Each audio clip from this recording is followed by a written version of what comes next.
Welcome to this peaceful moment. Here, you will discover stories inspired by the quiet beauty of Japan. Each tale is like a soft breeze through a bamboo grove, carrying you away from the worries of the day. Imagine the scent of blooming cherry blossoms and the gentle flow of a nearby clear stream. Let these words and sounds cradle your mind in calm and serenity. Tonight, permit yourself to drift into a restful sleep. Let us begin this journey together. Petals on still water. Prologue. The pond lay hidden in the heart of the valley, embraced by pine and maple, its waters so calm that even the wind seemed hesitant to disturb it. Each spring, when the mountain ridges blushed with cherry blossoms, the petals would drift down and gather on its surface. Those who passed by often lingered, for the pond was said to keep memories. If you gazed long enough, the petals would arrange themselves into shapes of the past faces of loved ones. Fragments of forgotten days, echoes of voices carried away on time's river. It was here that a young man named Ren found himself standing at twilight. The air heavy with the scent of blossoms, his reflection trembling beneath a veil of white petals. He had returned to his village after years away, carrying with him silence, regret, and a longing that had no name. Chapter 1 Return. Ren had left the mountain village when he was barely 16. His father, a stern man with weathered hands, had urged him to see the world beyond rice fields and cedar groves. Roots are important, his father had said, but branches must stretch to the sky if they wish to drink the light. For many years, Ren did not return. He wandered from city to city, working with brush and ink, learning the craft of calligraphy from masters and strangers alike. He painted signs for shops, composed poems for patrons, and filled countless scrolls with words he barely understood. Yet with each passing year, a heaviness grew in him. Letters from home dwindled.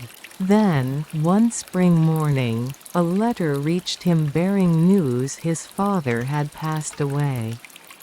Now he was home again, walking the familiar dirt path by the pond, unsure of what remained for him here. Chapter 2 The Pond of Memory.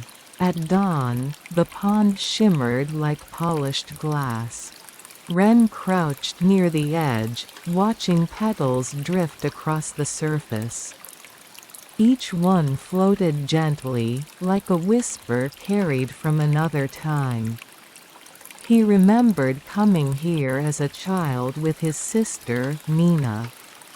They had raced around the pond, chasing dragonflies, their laughter echoing among the trees.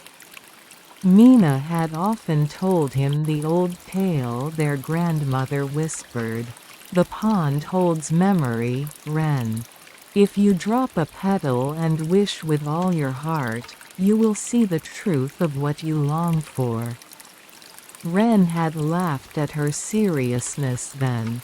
Now, years later, kneeling by the still water, he felt the weight of her words. Mina was gone too, carried away by illness when he was far from home. He picked a fallen petal, pale pink with veins as delicate as breath. Closing his eyes, he placed it on the water. It drifted slowly outward, joining the others. For a moment, he thought he saw her reflection, her eyes, her smile, rippling faintly beneath the blossoms. Then the image dissolved. Chapter 3: The Temple Path. The village had changed little. Old rooftops sagged, the stone steps of the temple were cracked, and the same bells rang at dusk. Ren visited the temple to pay respects at his father's grave. The priest, an elderly man with a calm demeanor, greeted him. "You have your father's gaze," the priest said softly. "He often came here to sit in silence. Not to pray, not to chant, just to listen." "Listen to what?" Ren asked. "To the world as it is," the priest replied, "and to the silence within." Ren bowed his head. He had spent years writing words, yet here in his father's resting place, silence felt heavier and truer than ink. Chapter 4: The Woman by the Pond. One evening, Ren found someone else by the pond. A woman in a pale blue kimono knelt at the water's edge, her hands resting in her lap. Lantern light shimmered across her face. She turned and smiled faintly. "You are Ren, are you not? Mina's brother?" "Yes," he said, surprised. "I am Kaori. I was your sister's friend. We often came here together." Ren remembered her now, the quiet girl who had visited their home, her laughter mingling with Mina's. Time had etched gentleness into her features. They spoke softly, sharing fragments of memory. Kaori told him how Mina had loved to float petals on the pond, whispering little wishes for her brother's safe return. Ren's chest tightened.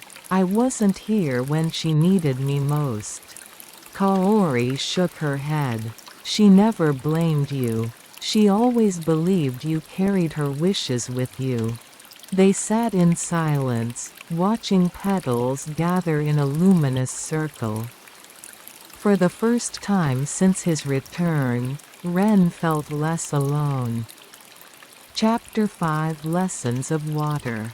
Days passed. Ren began visiting the pond daily, often joined by Kaori. Together they gathered blossoms, set them afloat, and shared memories. One afternoon, Kaori said, "The water teaches us, don't you think? Petals do not resist. They float, they drift. And yet they remain whole until the journey ends." Ren nodded. "I have spent so long resisting. Chasing meaning, chasing words. Perhaps I forgot how to float." Kaori's gaze softened. "Then maybe this pond brought you back to remember." Her words lingered in him. That night, he returned alone and lit a small lantern by the shore. As it flickered, he dipped his brush into ink and began writing, not for patrons, not for fame, but for himself, for Mina, for his father, for the silence between. He wrote on plain paper, strokes imperfect yet alive. Petals on still water, each one a memory, each one a prayer. Chapter 6: A Festival of Lanterns. Summer approached, and with it came the village's festival. Lanterns were lit and floated on the pond, their golden glow mingling with the blossoms. Ren and Kaori stood among the villagers, their reflections shimmering in the water. The scene was breathtaking, hundreds of lights drifting slowly, each carrying a prayer, a memory, a voice. Ren whispered, "Father, Mina, may you see these lights." Kaori touched his sleeve gently. "They see. They always have." In that moment, Ren realized that absence was not emptiness. It was present in another form like petals drifting, lanterns glowing, water holding reflections. Chapter 7 A Choice. When autumn neared, Ren faced a decision. He could return to the city and continue his work, or remain in the village where silence and memory shaped every day. Kaori asked, "Will you go?" "I don't know," Ren admitted. "Part of me feels bound here, but another part wonders if I still have something to bring into the world beyond." Kaori smiled gently. "Perhaps the pond has already taught you to let go is not to abandon, but to trust the current." Ren looked at the water. Petals from late-blooming cherry trees floated beside fallen red maple leaves, drifting together as if no season truly ended. He realized then that leaving would not sever him from this place. The pond, the blossoms, his family's love, they would flow with him wherever he went. Epilogue. Years later, Ren became known not only as a calligrapher but as a poet whose works carried a quiet clarity. People said his words felt like water, like petals drifting across silence. Whenever he returned to the village, he visited the pond.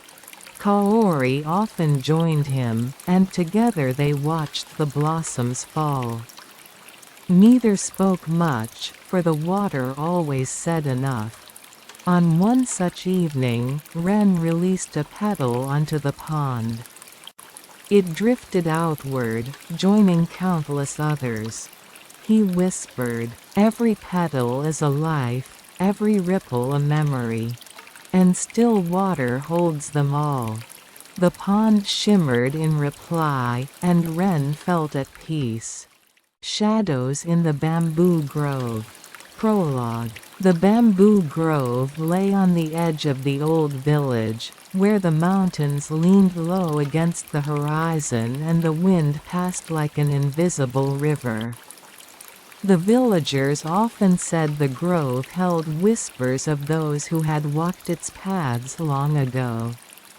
When the moonlight struck its slender stalks, shadows danced across the earth in patterns too deliberate to be chance. As if the grove itself were writing an endless poem. Few dared to linger there after dusk. Yet to some, the shadows were not foreboding, but an invitation. Among them was a wanderer named Akihiro, who returned to his native village after years away. Carrying silence in his heart and memories he could neither embrace nor release. Chapter 1 The Return. Akihiro's steps slowed as he reached the grove's entrance. The air was cooler here, fragrant with earth and faintly sweet with dew on the bamboo leaves. He remembered his childhood chasing fireflies with his younger sister, their laughter swallowed by the night. But those memories were fractured now, blurred by the tragedy that had driven him from home. The village had changed little in his absence. Thatched roofs sagged in familiar patterns, smoke curled from kitchen fires, and the temple bell still tolled at dusk. Yet to Akihiro, everything seemed distant, like a painting seen through glass. The elders welcomed him politely, but their eyes carried questions they did not speak. He knew why. His sister, Aya, had vanished in the bamboo grove one autumn evening, many years ago. And though search parties scoured the hills, she was never found. Some whispered that the grove had claimed her, that she had become one of its shadows. Akihiro had left soon after, unable to endure the grief or the way villagers' gazes pierced him like accusations. Now, drawn back by the pull of unanswered questions, he stood once more at the grove's edge. Chapter 2 Whispers in the Leaves. That night, unable to sleep, Akihiro walked into the grove. The moon was high, its light sifting down in silver strands between the bamboo stalks. Each step he took echoed softly, as though he trod upon hollow bones. The shadows were strange here. They swayed differently than the bamboo that cast them, twisting in slow arcs, forming shapes that resembled human figures. "Aya," Akihiro whispered, his voice trembling. The wind stirred, carrying a faint murmur through the leaves. For an instant, he thought he heard his sister's laughter, faint as a dream. He turned, but the grove was empty save for shadows. A chill passed through him, but instead of fear, there was a strange comfort. The grove seemed alive, aware of his presence. Perhaps the villagers were right, perhaps it remembered those who had walked its paths. Chapter 3 The Keeper of Shadows. As dawn painted the sky pale gold, Akihiro met an old woman gathering herbs near the grove's edge. Her back was bent, but her eyes shone sharp as river stones. "You entered last night," she said without preamble. "Few dare after dark." Akihiro bowed slightly. "I sought someone I lost." The woman studied him for a long moment. Then she nodded. "The grove keeps many souls. Some pass through. Some remain." "Do you mean the dead?" "Not only the dead. Shadows are not always endings. Sometimes they are what remains when memory refuses to fade." Akihiro felt the words strike deep. "Do you believe Ayami's sister could still be there?" The woman placed her herbs in a woven basket. "If her shadow lingers, it will call to you. But beware, shadows show truth, yet not always as you wish to see it." Chapter 4 The Lantern Ritual. That evening, Akihiro prepared as he had seen the villagers do for festivals long past. He lit a small paper lantern and carried it into the grove. The glow cast soft circles on the bamboo, and the shadows deepened, darker than before. He paused at the clearing where Aya once liked to play. Setting the lantern down, he closed his eyes. "Show me," he whispered. When he opened them, the lantern flickered and for a heartbeat, a figure appeared at the edge of the grove. A girl in a pale kimono, her hair loose over her shoulders. "Aya, brother," the shadow breathed. Akihiro stumbled forward, tears blurring his vision. But when he reached out, the figure dissolved into drifting light, scattering like fireflies.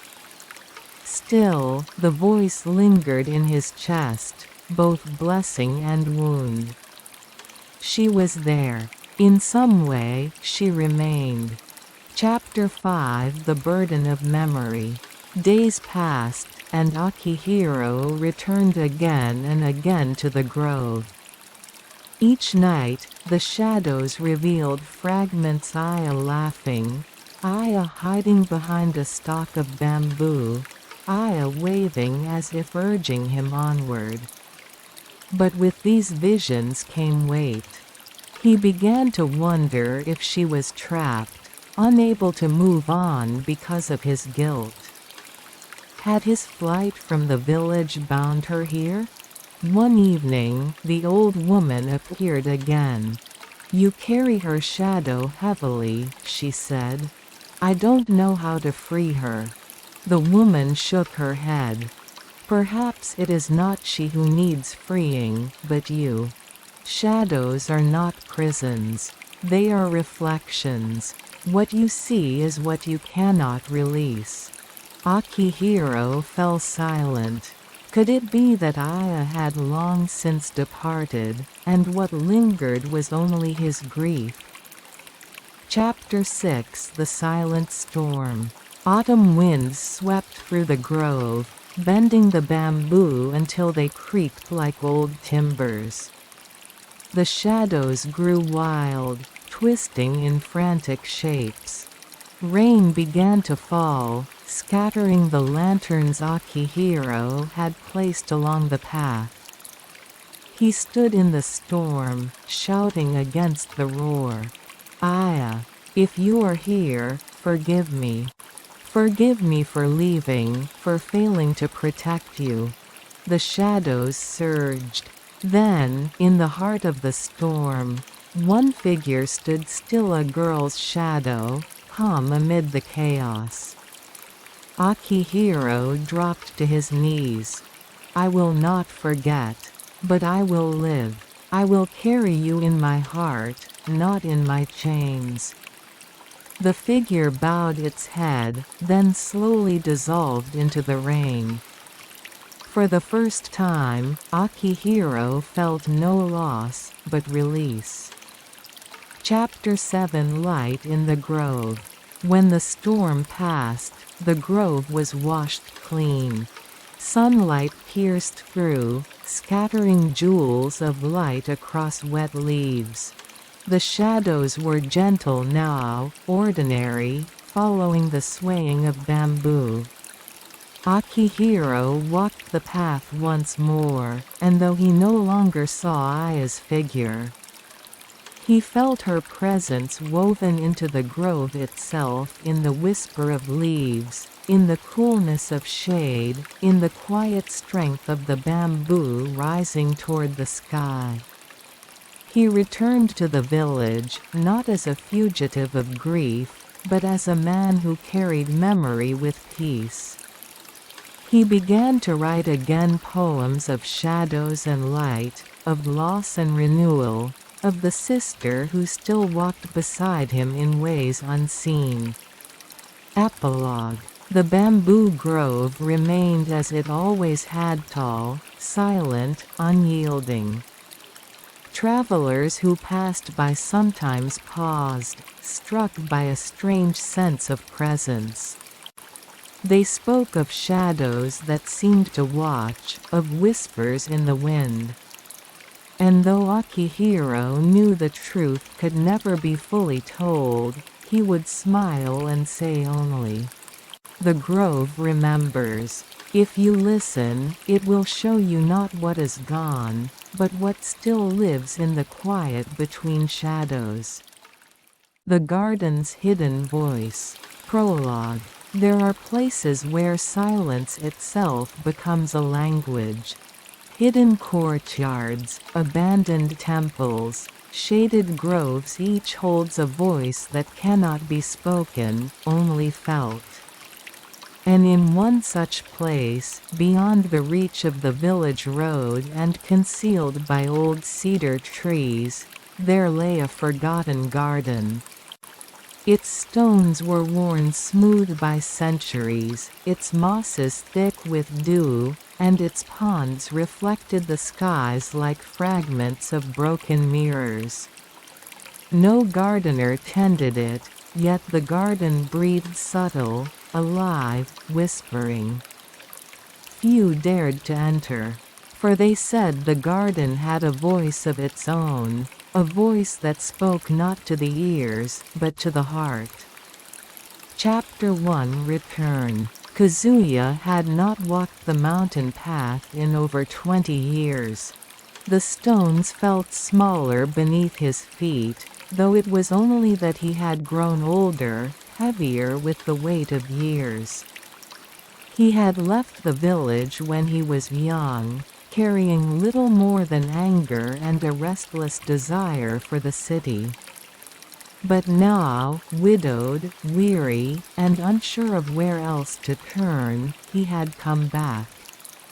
The village was quieter than he remembered. Children's laughter still echoed faintly in the lanes, but many houses stood empty. Some doors sagged, roofs leaned, and gardens had gone wild. Yet the air smelled the same: rice husks, pine resin, smoke from cooking fires. A few greeted him. The neighbors remembered him only vaguely, if at all. But the mountain remained the same. Its green ridges embraced the sky as they always had. And when he saw the narrow gate at the far edge of the village half buried in ivy, its wood gray with age stopped. The hidden garden. Kazuya's grandmother used to tell him never to go there. "It remembers what people forget," she would whisper. And sometimes it lets those memories speak. As a child, he laughed. As a boy, he feared. As a man, he dismissed it. Yet now, standing at its gate with years heavy on his shoulders, he felt the garden call to him. Chapter 2: First Steps. The gate creaked open with a sigh, as though exhaling decades of silence. Inside, the garden unfolded in layers. Bamboo leaned over mossy stones. A pond lay still except for the slow drift of carp. Pathways wound in circles, leading nowhere and everywhere at once.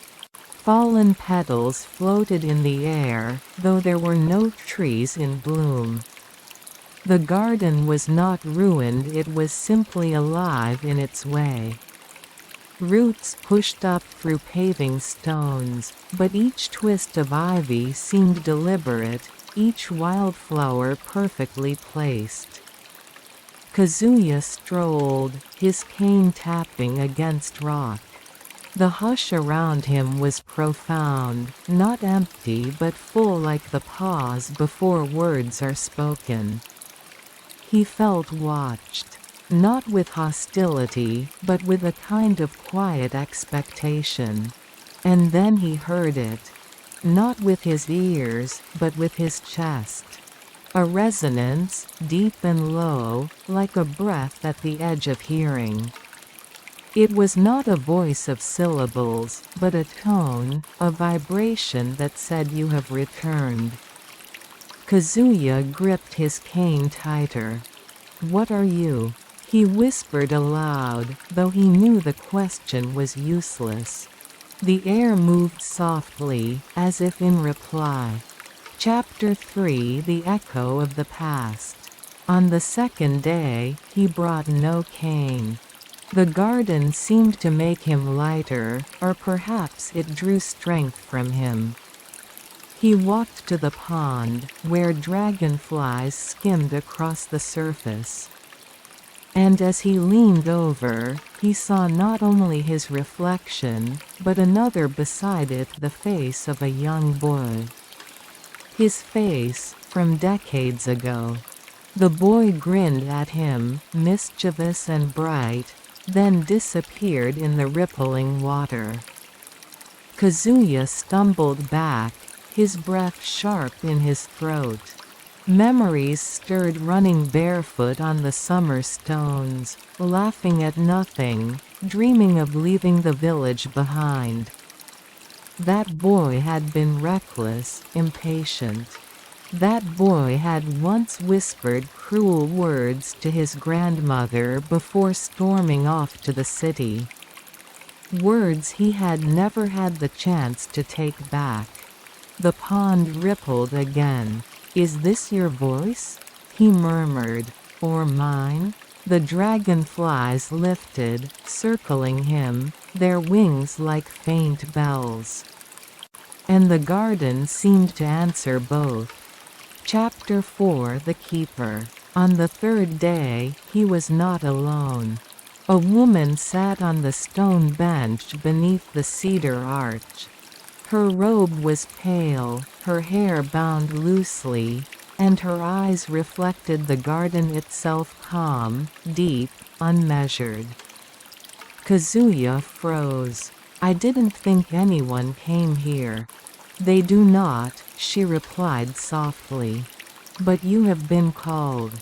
Her voice was like the garden's tone, both sound and silence. "Who are you?" he asked. "I am the keeper. I tend to what cannot be touched, and listen to what cannot be spoken." He frowned.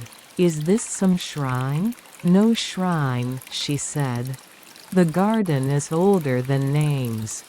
It does not ask for worship, only for listening." Kazuya sat down, though unease tugged at him. "Then what is it saying to me?" The keeper's gaze lingered on him, piercing yet gentle. "It says you carry a silence too heavy for one heart. Here, that silence can find its voice." Kazuya said nothing. His chest ached. His grandmother's face returned to him, kind, wrinkled, fading in her bed while he stayed away in the city, too proud, too distant. And the garden's hush deepened, as if waiting. Chapter 5 Petals of Memory. Night fell, but he remained in the garden. Lantern light from the village did not reach this far. Instead, the moon silvered every stone, every leaf. Kazuya sat by the pond again, and this time he did not resist. He let the garden speak. Voices rose soft, overlapping, neither male nor female, old nor young. They were the murmurs of moments, his grandmother's laughter, his mother's song, the shouts of children at play, the sound of rain on a roof he had long forgotten. He wept. For all he had abandoned, for all he had lost. And as he wept, petals drifted down onto his lap. White petals, luminous though no tree bore them. He touched one, and in that instant, he felt her, his grandmother, warm, forgiving, present. Not in anger, not in reproach, but in endless patience. "You still listen," he whispered. The air trembled with quiet affirmation. Chapter 6 The Bargain. Days turned to weeks. Kazuya came each morning, walked in the garden, listened. He spoke little, but the garden answered much. He learned to hear its tones, the low hum of regret, the bright chime of laughter, the long sigh of passing time. Each corner of the garden held a memory, not only his, but those of countless others who had once stood within its bounds. "This place is full of voices," he said once to the keeper. She nodded. "Because people leave pieces of themselves here. The garden does not steal, it keeps what is offered. Some come to forget, some to be remembered. The garden accepts both." "And what if I wanted to give it everything?" he asked. Her eyes searched him. "Do you mean your silence? Or your life?" He could not answer. Chapter 7 The Hidden Voice. One evening, as the sun fell behind the mountain, Kazuya walked to the garden's heart. A small circle of stones around a single space where once a tree must have stood. The air there vibrated more strongly than anywhere else. He sat and closed his eyes. The voice came, clearer than ever, not fragmented, not overlapping, but whole. "Kazuya." He inhaled sharply. It was not his grandmother, not a memory, but something deeper. You have carried silence long enough. Will you let it speak? Yes, he whispered. And the silence within him cracked. Out poured all he had buried, grief for his wife who had died without him finding words of comfort, shame for his absence from his family. The ache of a son who had once been bright but now felt hollow. The garden held it all. Not judging, not denying. Simply receiving. When he finally opened his eyes, the air was still, the stones quiet. Yet his chest felt lighter than it had in years. Chapter 8. A New Gardener. The keeper met him at the gate. "You have listened well," she said. "And now the garden has listened to you. What will you do with the voice it gave back?" He looked at her, then at the village below. "I thought I had nothing left. But maybe I can tend to what remains. Maybe I can plant." She smiled faintly. "Then you will be a gardener too." And for the first time in decades, Kazuya felt purpose take root. Epilogue. The seasons turned. Moss grew thicker, blossoms fell, and snow dusted the stones. Villagers began to notice the old man who cared for the abandoned paths, who cleared weeds without disturbing the ivy, who lit small lanterns on nights of festival. Children came to play, and elders came to rest. Slowly, the hidden garden opened a not in noise, but in quiet welcome. And though no one but Kazuya ever spoke of it, there were nights when petals fell without trees, and voices whispered without mouths. For the garden's hidden voice was not a secret to be solved, but a silence to be shared. And those who listened found themselves heard. Twilight beneath the pagoda. Prologue. There is a moment at the edge of day, when the air holds its breath and shadows stretch like ancient brushstrokes across the earth. In that pause between sunlight and night, the world seems to whisper truths it dares not speak aloud. At the heart of a forgotten village stood a pagoda, 5 tiers of fading wood, weathered by centuries of wind and rain, yet still lifting its spire to the sky as though it could pierce eternity. Beneath it, in the stillness of twilight, voices lingered. Not the voices of the living, but echoes carried in the beams and stones, waiting for someone who might listen. Chapter 1. The Return. Hiroshi had not seen the village in over 30 years. His steps along the mountain path were slow, heavy with the weight of absence. The world below had been filled with towers of steel and lights that never dimmed, but now, standing before the pagoda of his childhood, he felt the smallness of those modern monuments. The village lay quiet. Many of the houses had collapsed into themselves, roofs caved in, and walls sagging. The rice fields were untended, swallowed by reeds. Yet the pagoda remained, though its red paint had dulled to a muted rust. As a boy, Hiroshi had feared it. His grandmother had whispered that spirits dwelled there, guardians of time who punished the disrespectful and comforted the pure of heart. He had laughed at her tales, but when dusk fell, he would never dare to play near its steps. Now, an old man of 60, he felt drawn.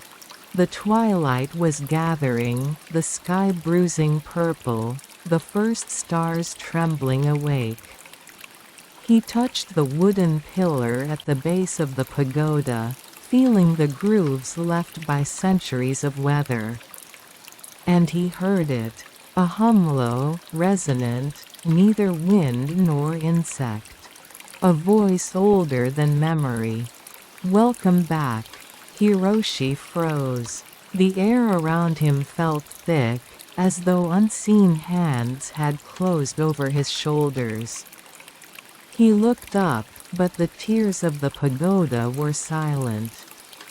The village was silent. His heart, however, was not. Chapter 2: The Whispering Steps.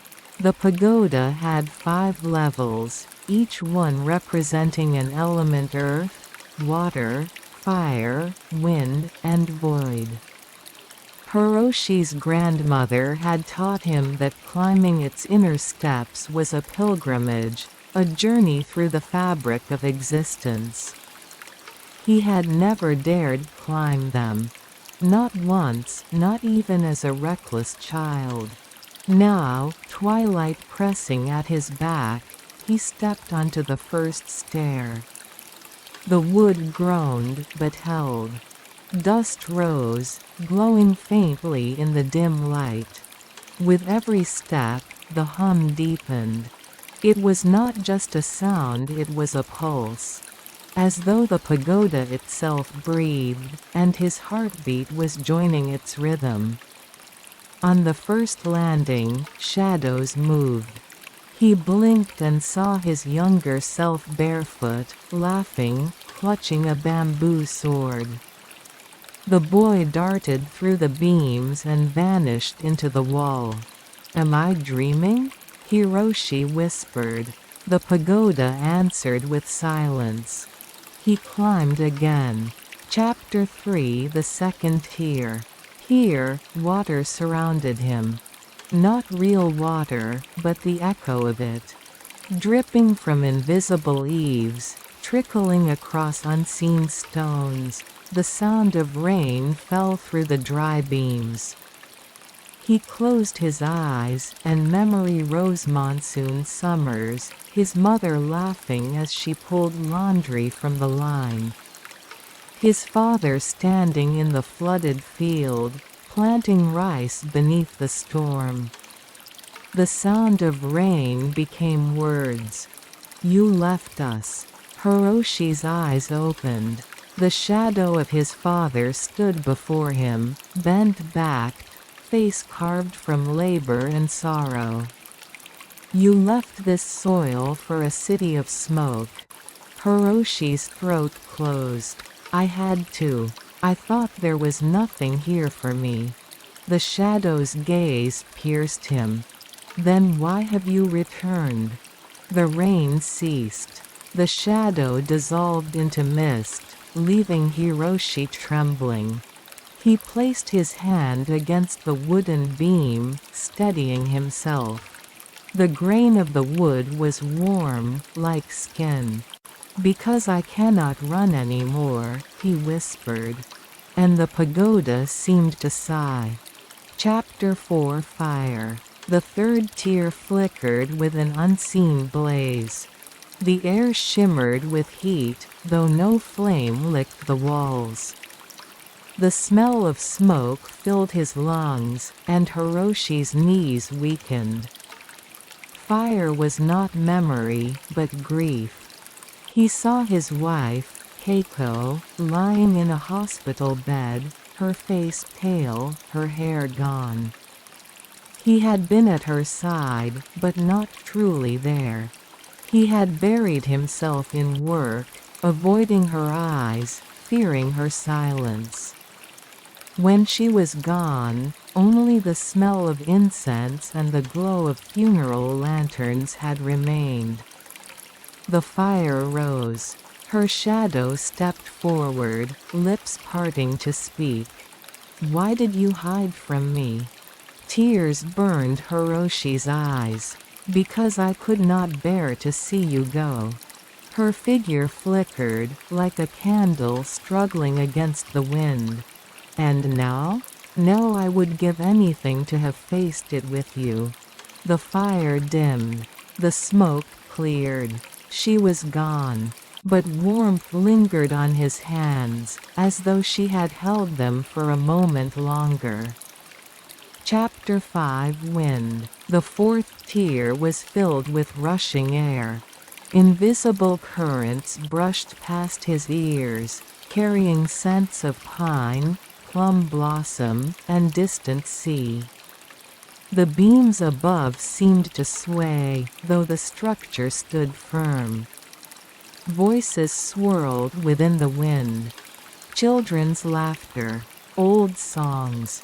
The cries of festivals long ended. The sound of his footsteps, small and eager, chasing a kite across the village square. It was not reproach this time. It was a possibility. The wind spoke not of what he had lost, but of what had been. Every choice, every fleeting joy, every moment he had cast aside in search of more. They all returned here, gathered in the breath of the world. And in the heart of that current, he heard one last voice. Forgive yourself. The words were not his father's, nor his wife's, nor even his own. They were the voice of the pagoda itself. He knelt, head bowed, and the wind settled into stillness. Chapter 6 The Void. The fifth and final tier was dark. Not the darkness of shadow, but the vastness of emptiness. The air was cool, silent. No rain, no fire, no wind. Only stillness. Hiroshi stepped into it, heart pounding. His body felt weightless. The floor beneath him might have been stone, or air, or nothing at all. And the end light. Not blinding, but infinite. It unfolded like the night sky, yet brighter, deeper. Stars burned, galaxies spun, and within that immensity, he saw himself. Not one self, but many. The boy with the bamboo sword. The son is planting rice. The husband is holding back tears. The old man kneeling in twilight. All of them, bound together in the silence beneath the pagoda. The voice returned, vast and tender. You are not broken pieces. You are the whole. Hiroshi wept. For the first time in decades, he did not weep from regret, but from release. Chapter 7 Descent. When he descended the stairs, the twilight had deepened into night. The stars glimmered above, and the pagoda's silhouette stood sharp against the sky. The hum was gone.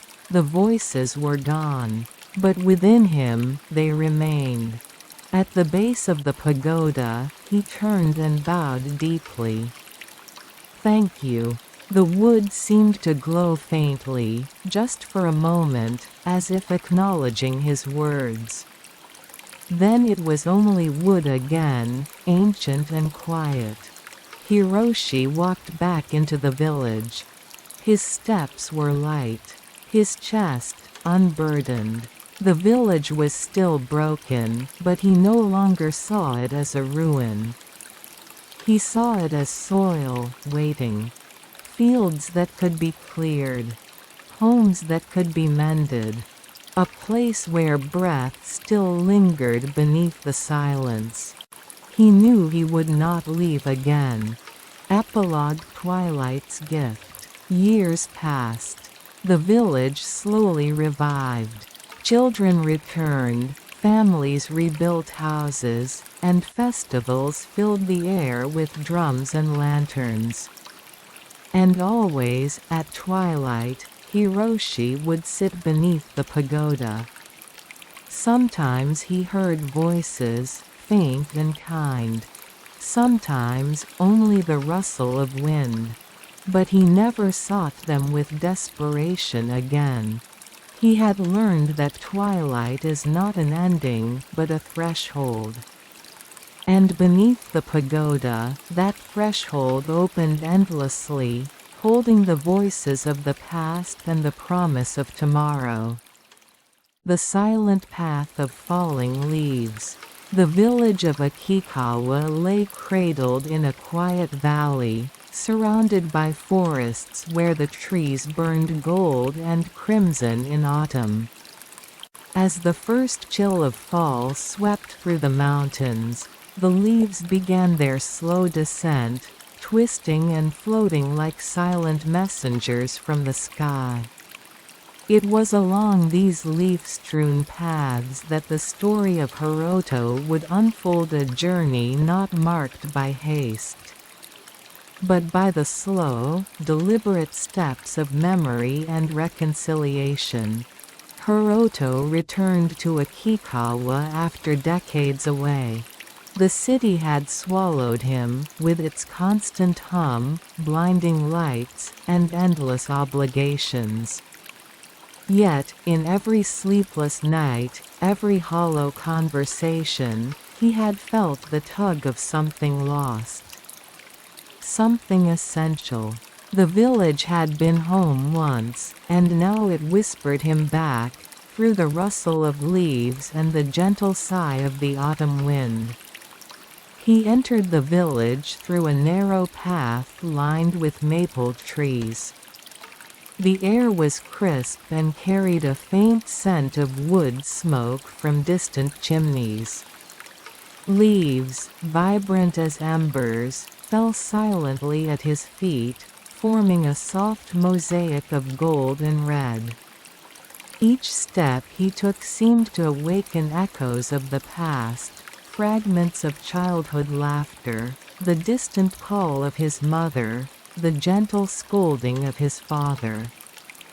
Hiroto paused by the old shrine at the village's edge. Moss had claimed the stone steps, and the wooden torii gate had faded to a soft gray. The bell, which once rang with a clear, joyful tone during festivals, now hung silent, swaying gently in the autumn breeze. He ran his hand along the weathered wood, remembering the afternoons when he had raced up these steps with his friends, chasing dreams and imagining adventures beyond the mountains. A sudden rustle drew his gaze upward. There, among the amber canopy, a single leaf hung suspended, turning slowly as if reluctant to let go. Hiroto reached out instinctively, but the wind took it, carrying it along the silent path. He watched it disappear, feeling a peculiar mix of sorrow and understanding. The leaves, like memories, fell at their rhythm. One could only follow them, not control them. Hiroto's journey through the village led him past familiar landmarks: the old mill by the river, its waterwheel creaking softly, the stone bridge where he had once tossed coins. Making wishes he had long since forgotten, the fields now quiet, the crops harvested, the wind sweeping the bare earth. Everywhere, the village bore the patina of time, yet it was alive in subtle ways: the distant clatter of a pot, the soft barking of a dog, the rustle of leaves underfoot. He arrived at the forest path he had once called the silent path. As a boy, it had been a place of exploration and fear, a narrow trail winding between tall pines and maples. Now, it lay open before him, carpeted in a thick layer of fallen leaves. The path seemed to breathe, each step creating a whisper that mingled with the sigh of the wind. Hiroto followed it deeper into the forest, where the air grew cooler and the shadows longer. The sunlight filtered through the canopy, creating a mosaic of gold and amber on the ground. He could almost hear the voices of the past, the laughter of his sister, long departed, the gentle teachings of his grandfather. Guiding him without words, the murmured confessions he had never spoken aloud. Each leaf that fell seemed to carry a story, a fragment of time he had overlooked. At the path's end, Hiroto came upon a small clearing where an ancient pine stood. Its roots curled like the hands of time itself, gripping the earth with a quiet strength. He knelt beside the tree, feeling the rough bark beneath his palms, and closed his eyes. The world narrowed to the rustle of leaves, the distant song of a bird, and the rhythm of his breath. Here, he realized, was a sanctuary not built by walls, but by memory and reverence for what had passed. He thought of those he had lost, friends, family, fleeting moments of joy that had slipped like leaves through his fingers. The silent path had been waiting, not to judge, but to offer perspective. In the fall of leaves, he saw the natural order of life, the letting go, the quiet acceptance, the beauty in impermanence. Tears came unbidden, but they were not of regret, they were the acknowledgement of life lived, and of life still to be embraced. Hours passed, the sun dipping behind the mountains, turning the sky to deep shades of purple and crimson. As the first stars appeared, Hiroto rose and took one last walk along the silent path. The leaves crunched softly beneath his feet, their sound echoing the heartbeat of the forest. Each step felt lighter, freer, as if he were no longer carrying the weight of absence and distance. Returning to the village, he noticed a small lantern flickering in the twilight outside his old family home. It was the first sign of life he had seen, yet it did not startle him. Instead, it welcomed him with quiet assurance. He stepped inside, and the scent of wood and earth filled his lungs. It was familiar, comforting. Outside, leaves continued their gentle descent, swirling like tiny flames in the autumn wind. Hiroto realized that the silent path of falling leaves was not merely a place, it was a passage, a guide through memory, grief, and rediscovery. By following it, he had confronted the shadows of his past and found a quiet clarity. The village, the forest, the wind, and the leaves had become companions, showing him that life's impermanence could be its greatest gift. He settled in the old home, tending the garden his ancestors had loved. Each evening, he walked the paths, listening to the subtle murmurs of leaves brushing the earth, the distant song of the river, and the soft sigh of the wind. In this rhythm, he discovered peace not in possession, nor permanence, but in the delicate balance of observation and acceptance. The autumn deepened, the nights lengthened, and the leaves thinned on the branches, but Hiroto's heart had found its enduring rhythm. And in the silent harmony of falling leaves, he understood a truth older than the mountains, that life is both fleeting and eternal. And that the path, however quiet, always leads home. Echoes of the temple bell. In a quiet village tucked between rolling hills and dense bamboo groves, there stood an ancient temple. Its wooden beams, worn smooth by centuries of wind and rain, carried the weight of countless prayers. Each morning, the bell at the heart of the temple sounded with a resonant clarity, spreading through the village in waves that seemed to touch every home, every soul. Hiroshi, a young man in his late 20s, had returned to this village after many years. The city had been his world, with its towering buildings, blaring horns, and ceaseless movement. Yet something within him had longed for the simplicity and stillness of his childhood home.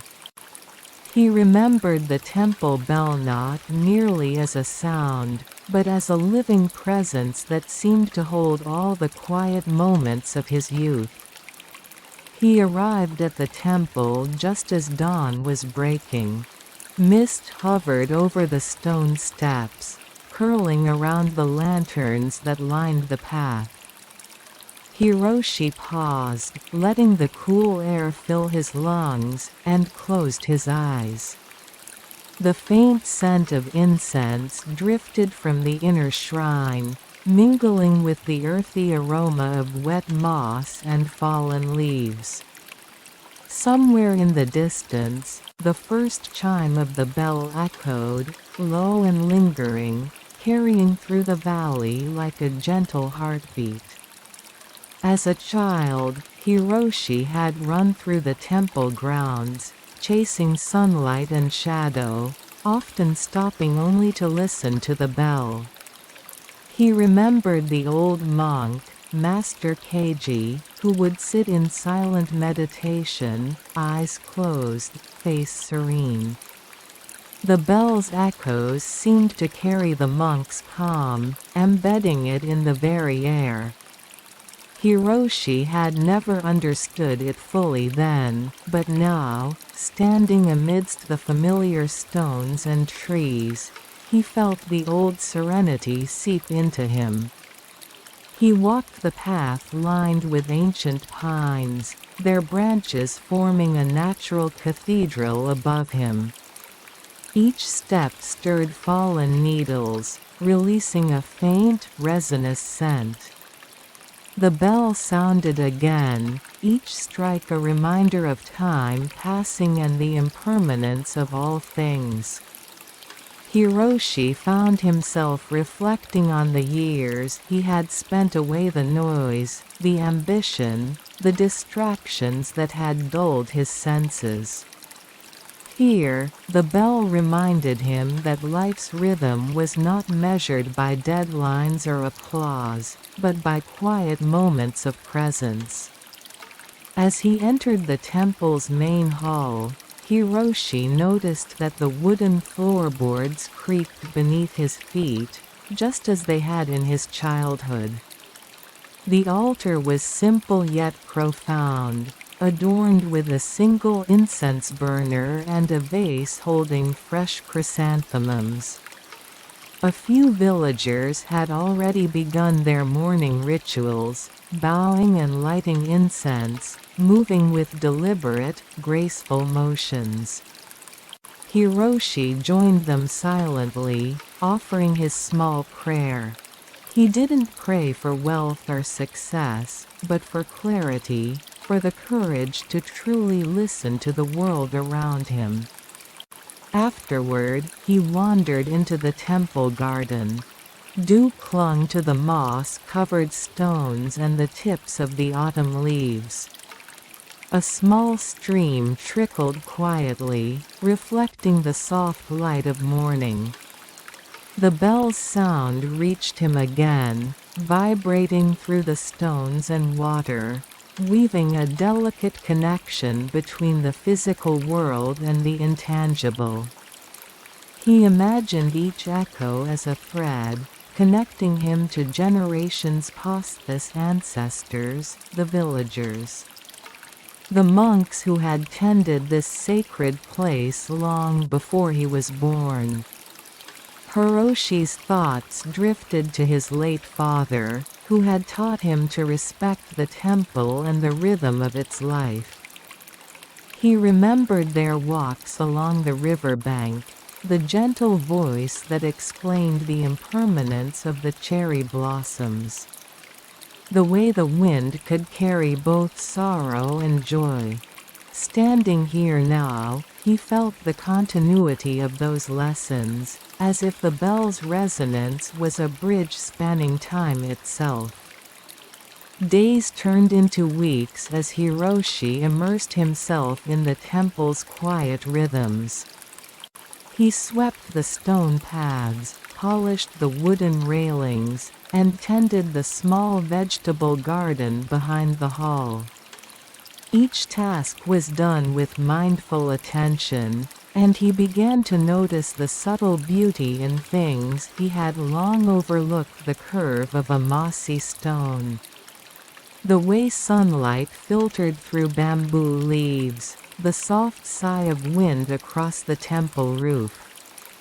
The bell continued its daily song, marking each hour with unwavering grace, a reminder that life, like the echoes, moved both outward and inward. One evening, as twilight settled over the village, Hiroshi climbed the hill behind the temple. From there, he could see the bell tower silhouetted against the crimson sky. He listened as the evening bell rang, its sound lingering across the hills. For the first time, he felt a profound connection to everything around him: mountains, the river, the villagers returning home, and even the quiet solitude he had once feared. The bell's echo was not just a sound, it was a living presence that carried memory, hope, and renewal. In the weeks that followed, Hiroshi began to share the temple's quiet wisdom with the villagers. He led meditation sessions for children, taught the art of mindful walking along the bamboo paths, and helped the elderly tend the gardens.